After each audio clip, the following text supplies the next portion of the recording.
Sup nerds, today we have round 3 from my store championship. This is my yellow StarLord deck versus yellow LordKnightmon with Mastemon. My opponent did win the dire roll, so they are going first. Starts off by hatching, digivolving, and digivolving into a 1-cost champion, passing me 1 memory. Pretty standard. Something you really want to do in a yellow mirror is chill in the raising area as much as possible. Whoever promotes out of the raising area last is usually going to be the winner. So I go ahead and pass him 1 back by digivolving into my Unimon. And I have a TK and a Spiral in my hand, but I don't want to pass him back that much memory. From the TK, obviously I wouldn't Spiral with no field. So him right there promoting and digivolving into an ultimate and basically just saying, hey, come blow this thing up, please, is not the best idea.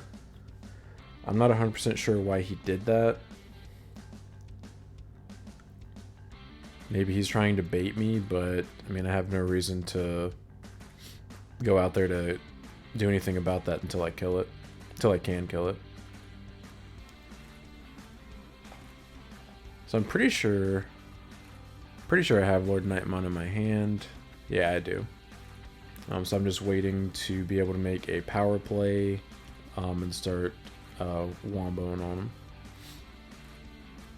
So he digivolves it to a champion in his breeding area. And I go ahead and TK. Super chillin'. I'm in no rush whatsoever. I just want to make sure I can Lord Knight without ending my turn on the next turn. So that's why I'm doing this now. I go ahead and grab another LordKnightmon. He might assume that that's the only one, but actually it's the second one that's going into my hand. And he promotes his champion again. See, doing this is never good against yellow, especially in the mirror. Just promoting your stuff out of the raising area, you're just asking to get curb stomped by your opponent, especially if he knows I can Lord Knight him on my turn. So he TKs, would choke me to 1, but obviously I have my TK, so I do go to 3. Adds a Knightmon and recovers.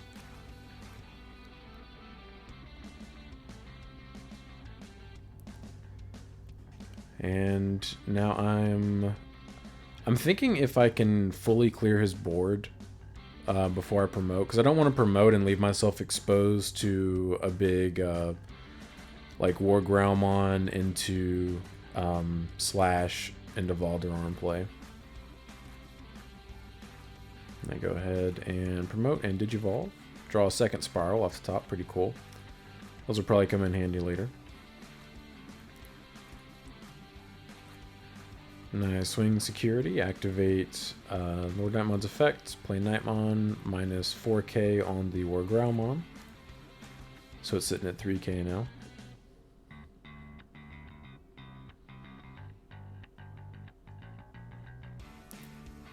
So something cool here is if I get rid of his ultimate, which I'm about to with Starmons to minus the 3k, he actually doesn't have enough memory to do anything.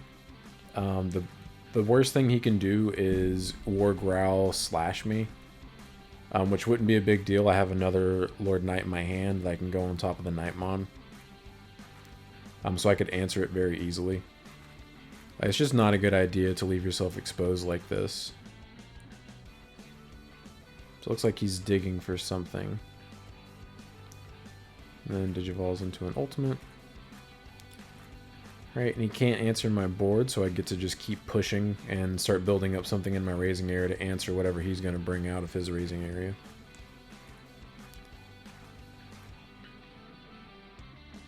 So I swing security with LordKnightmon. Activate the effect. Play Gladiemon. Gladiemon taking a peek at my security. I do not have any target, so I just take a good look at it just to memorize it a little bit and then shuffle it up.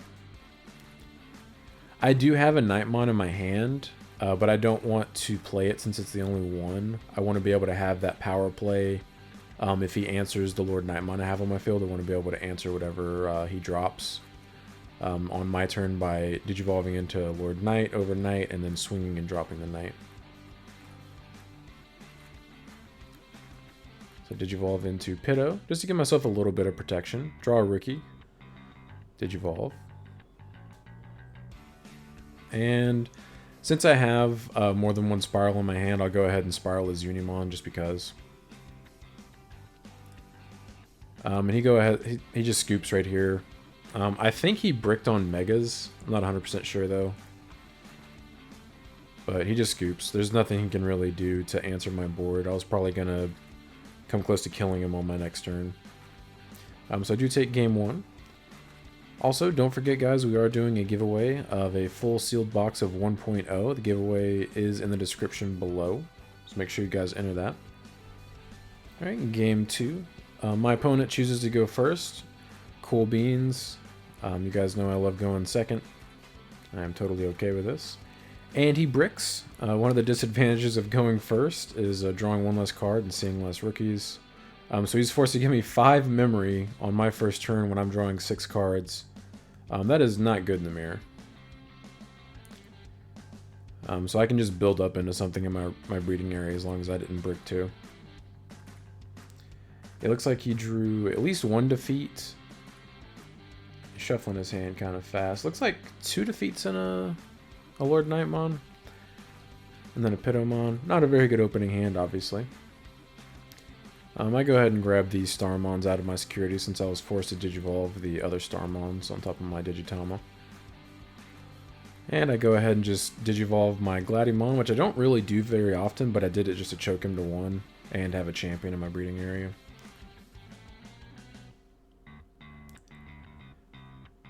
And he draws a rookie off the top, thankfully, and then digivolves his Pitto, and then draws an ultimate.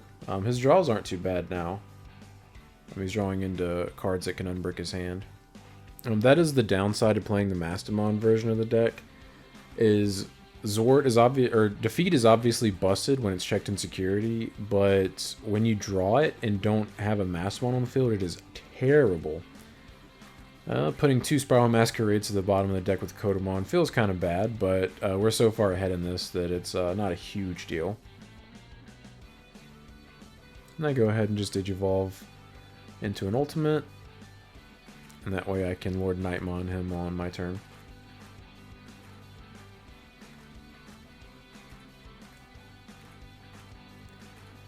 He digivolves into LordKnightmon.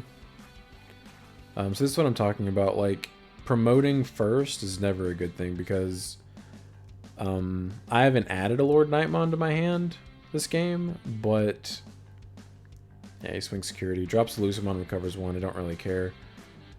But like, he should assume I have LordKnightmon in my hand, and I can just answer his LordKnightmon. He does have a blocker out, which does benefit him. He has a little bit of protection, but I can still push against him. So I go ahead and promote. I'm doing a little bit of math here to make sure I can kill his LordKnightmon. Not 100% sure I can, but I do need to go ahead and push just to keep him from potentially killing me on his turn. Did you evolve into the LordKnightmon? And obviously I have.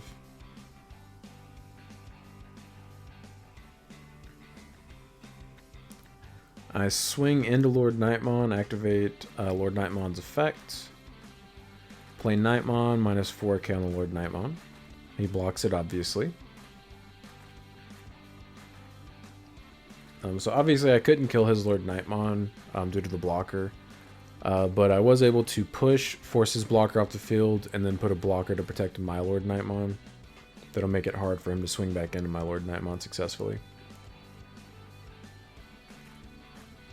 6k blockers are very important in the mirror. Otherwise, Pikmon Knightmon just kills them. So right here, he's trying to figure out a way to bait me into using my blocker to not protect my LordKnightmon. So he swings security with Lucemon. I don't care. Whatever. And right here, he's really hoping to bait me into blocking. So he swings security with Pulsemon. I let it go. I don't care. And something cool is I get to Spiral Masquerade his LordKnightmon. And minus is 9k. So now he can't even risk swinging into my security or into my LordKnightmon because I can just kill it. Pretty unfortunate. So I get to keep my blocker, and I still have my LordKnightmon on the field, obviously. Grabs a Knightmon and recovers.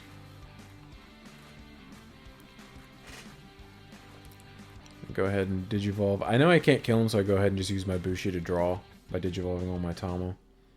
And I don't really need Bushi in this matchup anyway. Just because, like, the main point of the Yellow Mirror is board state and just controlling your opponent's board. You obviously can sneak kills with Bushi, but it's not super necessary. So right now I'm doing math to see if I can kill his LordKnightmon on this turn. Because he suspended both of his guys, so I can kill them. And then LordKnightmon's just at 11k, which is pretty cool. So it made it a lot easier to kill his unsuspended LordKnightmon by suspending all of his other guys on the field. So I swing into Lucemon, activate Upamon's effect to draw. Then activate LordKnightmon's effect. And I gain a memory from Pulsemon's effect. Because I'm at 2 security now. And I Digivolve into another LordKnightmon. Swing over the other swing over the Pulsemon, activate that LordKnightmon's effect. Play Starmons minus 5k on the LordKnightmon. Then end my turn by playing another Starmons and minusing 6k on it. For a total of negative 11,000. And now he just has a rookie in his breeding area, and I have 2 LordKnightmons in the field. I have a blocker, I have 3 rookies. I have a Bushi in my breeding area. Like, this is not looking good for him. He has 6 security, but I do have 7 attacks, potentially. And if I have another Bushi in my hand, I have 8. Digivolves into Unimon. And this is the only way he can actually try to keep me from killing him on my turn, is to promote and Digivolve into Angewomon to neg 2 security on the LordKnightmon, one of them. He just does the one with the biggest stack. So my game plan here is obviously not to kill him, since I can't really kill him. My game plan here is to get rid of that ultimate, and he just loses. There's nothing he can do. So I swing security for no checks, just so I can activate Upamon to draw and LordKnightmon to play a guy. Play Knightmon for free, minus 4k, and now I just need to find another 2k to finish off the Angewomon, and I'll be good. So I swing with Bushi to draw, to dig a little more into my deck. I go ahead and just swing out with my rookies, since I don't really need board presence anymore. I swing with Starmons and survive. Swing with Pulsemon and survive. Cool beans. But if I see a Starmons, a Knightmon, or a Spiral Masquerade, I know that I can finish off his Angewomon, and there's nothing I can do about it. So I'm just thinking about the best way to dig.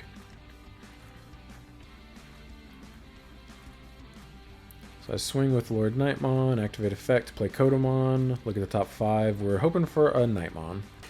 There's Gladiemon, and there's Knightmon. Very nice.